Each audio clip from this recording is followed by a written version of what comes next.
तो भैया नमस्ते। हम हैं करमवीर और आप देख रहे हैं चकलदस। अदम गोंडवी साहब की ही दो लाइनें हैं, आजकल मुझे बहुत अच्छे लग रहे हैं कि जिस्म क्या है रूह तक सब कुछ खुलासा देखिए। जिस्म क्या है रूह तक सब कुछ खुलासा देखिए। आप भी इस भीड़ में घुसकर तमाशा देखिए। तो भैया सियासत में बड़े अजब गजब रंग होते हैं, बड़ी विचित्रताएं होती हैं। अब यूजीसी को लेके पूरब से पश्चिम उत्तर से दक्षिण तक रार तो मचे मचा है। और इसकी सबसे ज्यादा अगर आग कहीं है तो वो है उत्तर प्रदेश में। अब इसको लेकर केंद्र भी परेशान है, उसके कान खड़े हैं कि सबसे ज्यादा यूपी में ही क्यों ये आग फैली है। भाई सवर्ण तो हर जगह है, पूरे उत्तर भारत में, दक्षिण में भी है। राजस्थान में कोई नहीं आग भड़क रही है इस तरह बड़ी, बिहार में नहीं हो रहा है, मध्य प्रदेश में नहीं हो रहा है, खाली यूपी में ही काहे भड़का है। तो हमारे यहाँ यूपी में पूर्व सांसद हैं, तेज तर्रार रहे हैं, ब्रजभूषण शरण सिंह जी, हमारे गोंडा के। तो उनके एक पुत्र जो हैं वो है एमपी करण भूषण सिंह। वो उस स्टैंडिंग कमेटी के मेंबर थे दिग्विजय सिंह वाली, जिसने यूजीसी का नियम बनाया ओबीसी वाला। और उनके दूसरे सुपुत्र हैं, वो एमएलए हैं गोंडा से, प्रतीक भूषण सिंह। अब इसी में देखिए कि दो भाई, दोनों अलग अलग स्टैंडिंग कमेटी में। करण भूषण, जिस कमेटी ने यह प्रस्ताव पास किया और ये कानून बना, और छोटा भाई विधायक, उन्होंने कल एक्स पर इसके विरोध में बयान दिया। अब यही इतना नहीं है खाली, ये जो यूजीसी का बिल है, ये जो कानून बना है, विधेयक, ये सबके लिए मुसीबत है बवाले जाने, वो सपा के लिए भी है। अब सपा स्टैंडिंग कमेटी में बहुत सारे लोग थे और उसमें राजू राय भी थे सपा के। अब प्रोफेसर रामगोपाल यादव तो कह रहे हैं कि नहीं नहीं बहुत बढ़िया है ये कानून, लेकिन सपा ढुलमुल है, कुछ कंफर्म नहीं बता पा रहे कि हम किसका साथ दें यूजीसी में। ये मतलब वो गुड़गाली हसिया है, ना निगलते बन रही किसी के लिए, ना उगलते बन रही है। और यही इतना नहीं भैया, इसमें ये मुसीबत भाजपा के लिए भी है। भाजपा इससे भी परेशान है। अब भाजपा में दिक्कत क्या आ रही है कि उसके स्टैंडिंग कमेटी में जो मेंबर थे वो थे सांसद हेमांग जोशी, संबित पात्रा, बासुरी स्वराज, रविशंकर प्रसाद, ऐसे तमाम सदस्य जो थे। अब टोटल जो इसमें मेंबर थे वो 9 तो थे राज्यसभा से, जिसमें स्वाति मालीवाल भी है जो आम आदमी पार्टी में थी, फिर छोड़ी। घनश्याम तिवाड़ी भाजपा वाले राजस्थान के, रेखा शर्मा, ऐसे ऐसी हस्तियां भी थी, कांग्रेस के लोग भी थे। तो ये कुल मिला के बड़ी मुसीबत हो रही है इन सबके लिए। करें तो करें क्या, एक तरफ कुआं एक तरफ खाई। कांग्रेस की भी स्थिति यही है। वो तो दिग्विजय सिंह साक्षात चेयरमैन नहीं थे, वो भी फंसी हुई है। अब भैया यूजीसी से चलते हैं कुंभ नगरी प्रयागराज। शंकराचार्य और मुक्तेश्वरानंद माघ मेला से आज उठ गए, और ऐसे नहीं उठे, बड़ा कांड करके उठे हैं। कांड क्या किया उन्होंने, सुनिए। कांड ने क्या, बाकायदा प्रेस कॉन्फ्रेंस की और कहा मैं 11 दिन से बैठा था, मेरे बटुकों के शिखा खींची गई, और मुझे कल प्रशासन ने एक पत्र भेजा कि हम आपको हेलीकॉप्टर से फूल वर्षा करा के आपको स्नान कराएंगे, पालकी में ले जाएंगे, एसओपी बनाएंगे, मतलब ताम झाम। तो एक कहावत है कि आए थे हरिभजन को और टल लगे कपास। शंकराचार्य बिना स्नान किए वहां से बनारस प्रस्थान कर गए। अब ये बहुत बड़ी मुसीबत है। तो सूत्रों की अगर मानी जाए, और ये कंफर्म है कि 48 घंटे में कोई ना कोई बहुत बड़ा एक्शन होगा केंद्र से। और जो ये कल लीपा पोती वाला प्रशासन ने लेटर भेजा कि हम एसओपी बनाएंगे, आपको स्नान कराएंगे, फलाना धमाका, ये इसीलिए किया गया, डैमेज कंट्रोल करने के लिए। योगी जी के प्रशासन को उसकी भनक लग गई थी कि कुछ ना कुछ ऊपर से हो सकता है, रद्दा पड़ सकता है, तो उससे पहले कुछ डैमेज कंट्रोल करो। अब वो कौन से अधिकारी हैं जो योगी जी को ऐसे ऊट पड़ांग सलाह देते हैं और योगी जी में फंस जाते हैं। अब अगर सूत्रों की मानी जाए तो भैया दो टाइप के लोग हैं। हर 2-4 महीने पे एक बार योगी जी को हटाने की टाइट की जाएगी चूड़ी, इस तरह की अफवाहें फैलती हैं। तो एक गुट जो है उसका हीमोग्लोबिन तुरंत बढ़ जाता है, 2 रोटी ज्यादा खाते हैं, बीपी शुगर नॉर्मल हो जाता है कि अब तो मजा आएगा, कुछ होगा बाबा साहब। और दूसरा ग्रुप डैमेज कंट्रोल करने में लग जाता है, लेकिन होता हवाता कुछ नहीं है, ढाक के वही 3 पात रहते हैं। न योगी जी का कुछ बिगड़ता है और ना कुछ और होता है। अब योगी विरोधी तो खुश थे कि कुछ ना कुछ होगा, मटका हटने ही चलेगा। लेकिन शंकराचार्य जाते जाते बता गए कि वो बहुत बड़ा रायता फैलाएंगे।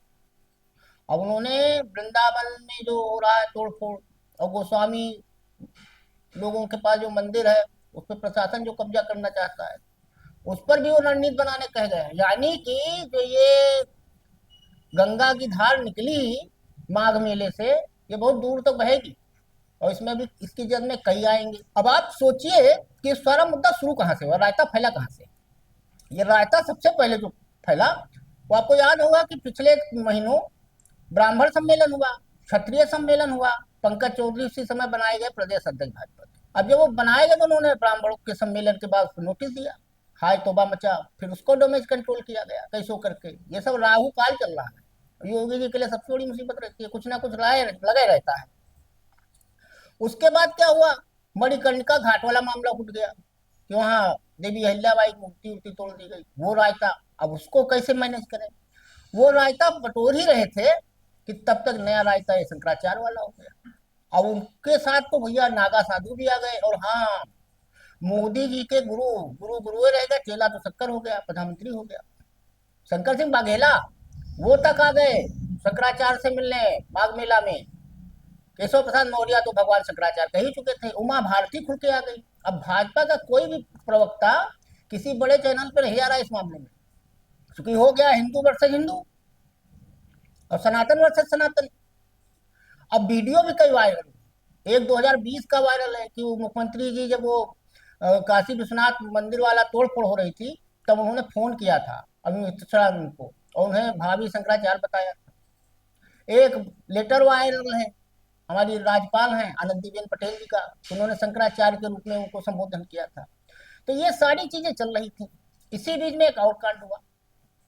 हमारा प्रदेश का पड़ोसी प्रदेश है जो कभी हमारा हिस्सा था, उत्तराखंड।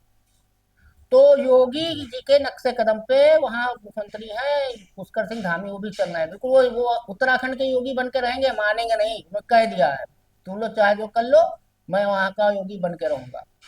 वो भी नया नया रायता फैलाते हैं। अब उन्होंने क्या किया कि गंगोत्री धाम में और 46 और मंदिरों में गैर हिंदुओं के प्रवेश पर रोक लगा दी। अब ये ऐसा रायता है जिसको कोई समेट नहीं सकता है। अब इसकी जड़ में कौन कौन आएगा, ये मतलब ये जो प्रयोगशाला चल रही है इस समय टेक्टोनिक प्लेट वाली, इसमें देखिए क्या क्या होगा।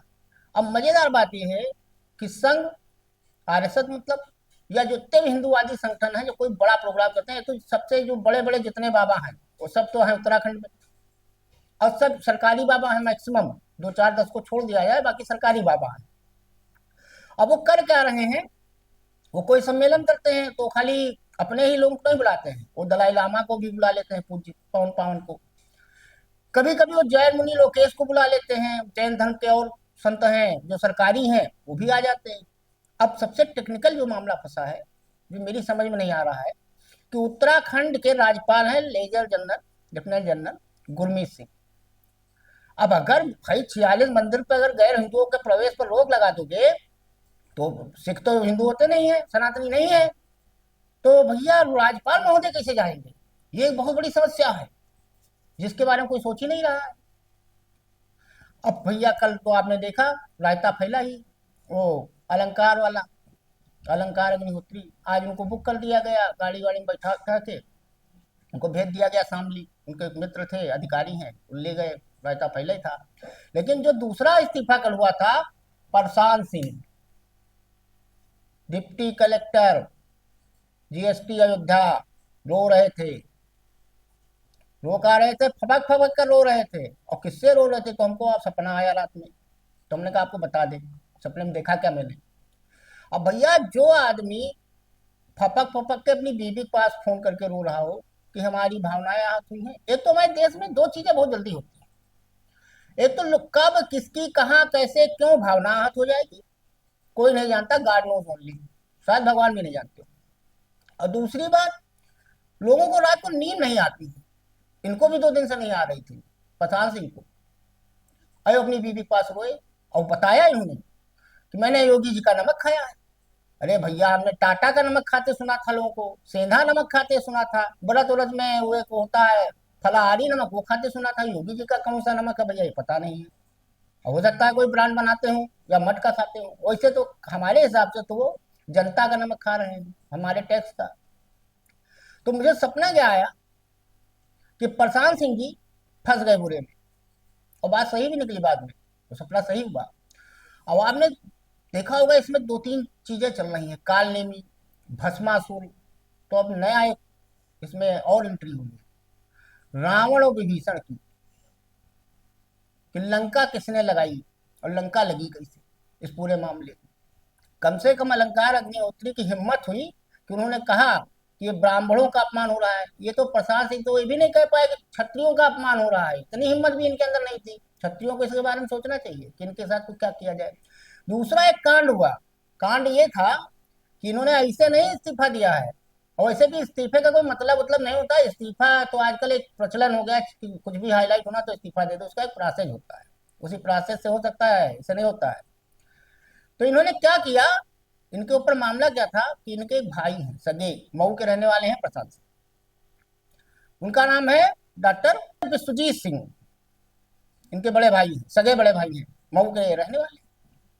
तो उन्होंने खुलासा किया कि इन्होंने विकलांग का अपना सर्टिफिकेट बनवा रखा है, उसी कोटे से हैं पीसीएस। इनकी बहन भी है जया सिंह, वो भी है पीसीएस, वो भी विकलांग कोटे से ही। तो उन्होंने खुलासा क्या किया इनके बड़े भाई ने, वो विभीषण बन के उन्होंने कहा कि भैया इन्होंने जिस बीमारी का, आंख की बीमारी का अपना विकलांग सर्टिफिकेट बनवा रखा है, वो बीमारी पहली बात तो 50 साल से ऊपर वालों को होती है, दूसरा धरती पे शायद रेयर ऑफ द रेयरेस्ट किसी को हो। वो बीमारी ऐसी खोज के खुद लाए थे, पता नहीं कहाँ से लाए थे खोज के। तो उसकी जांच चल रही थी, दो दो बार मेडिकल बोर्ड बना, ये भाई साहब गए नहीं उसमें जांच कराने। तो वो तलवार इनके ऊपर लटकी है। सीएमओ मऊ ने भी फिर चिट्ठी लिखा है डीजी हेल्थ को। तो इन्होंने सोचा कि चलो ये बहाना अच्छा है, 100 में 100 नंबर महाराज जी से मिल जाएगा, और हमारी जान भी बच जाएगी, नौकरी भी बच जाएगी। तो इन्होंने अपने आप को शहीद करने का ये नौटंकी की, खूब फपक फपक के पट्टा रोया। और उसके बाद उसी प्रेस कॉन्फ्रेंस में जब इन्होंने चिट्ठी दिखाई तो मुस्कुरा भी रहा था। हमको तो लग रहा है जब ये शाम को घर गए होंगे भाई साहब, तो इनकी बीवी ने इनकी सेवा तो कायदे से की होगी। ये तो वैसे महंगाई इतनी बढ़ती जा रही है और हम ये कांड कराए, अब इनको तो लगा होगा इससे हमें कुछ लाभ मिलेगा, और खैर लाभ आप तो कुछ नहीं मिला। तो कुल मिला के कि गए थे नमाज बख्शवाने और रोजे गले पड़ गए। अब ये रोजा ऐसा गले पड़ा है, योगी जी के भी गले पड़ा है, केंद्र सरकार के भी पड़ा है, मोदी जी के भी पड़ रहा है, और 48 घंटे कुछ ना कुछ होगा। लेकिन चलो इसी बहाने जो योगी विरोधी हैं उनका हीमोग्लोबिन बढ़ गया है, अब उनको लग रहा है कुछ अच्छा होगा। और कुछ शासन में बैठे अधिकारी हैं जिनकी धुकधुकी बनी हुई है कि कब क्या हो जाए कुछ पता नहीं है, कुछ भी हो सकता है। तो भैया आज के लिए इतना ही। स्वस्थ रहिए, मस्त रहिए, और ये सब जो मुद्दे हैं चलते रहेंगे, इंटरटेन होता रहेगा आप लोगों का, चाहे अखबार हो चाहे सोशल मीडिया के जरिए हो, और ये सब चलता रहेगा, होगा वही। ये थूकेंगे भी चाटेंगे भी, ये यूजीसी पे फिर वापस आएंगे। तो आज के लिए इतना ही, धन्यवाद।